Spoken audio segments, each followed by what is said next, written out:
ओडिशार 30टी जिले में कार्यरत ओडिशा गोष्ठी सहायिका सीआरपीसीएम संघ ओडिशा जीविका मिशन उद्देश्य सफल निमंते तृणमूल स्तर कार्य करुओछु। ग्रामांचल ठारू सहरांचल पर्यंत ओडिशार नागरिक मानक पई ओडिशार मार मानक पई सरकारक विभिन्न उन्नतिमूलक कार्यक्रम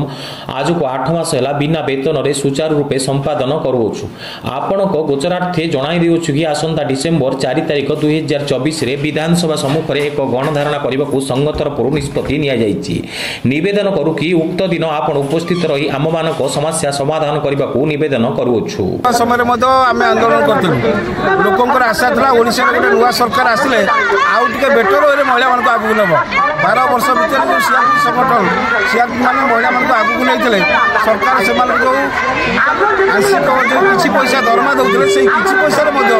महिला मानक पय काम करे से माने सक्षम होइतले ओडिशा रो महिला माने स्वावलंबी हेचंती अर्थनैतिक सुदृढ़ हेचंती से मानक आखि खोलिथिला। आज सरकार आपण माने देखंतु नुआ सरकार आसला परे 8 मास अब दरमा देना आज स्कूटी लोन पिला माने देई पाना ड्रेस कोड फिनी करे काय प्रश्न आसुची सरकार को समस्त काम करछि किंतु आज को 8 मास ला मोटी दाबी कोन रखछि हमर गोटे दाबी होछि काई नियुक्ति बकेया दरमा 8 मास दरमा ये कथा सरकार न करछि ये आंदोलन जाबे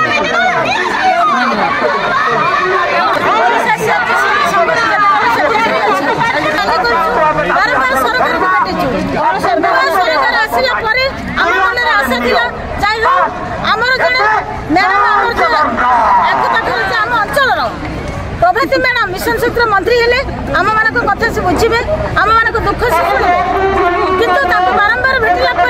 से अपेक्षा कर प्रोसेस चली मासे 2 मास कही आज 8 मास हो गला विभिन्न प्रकार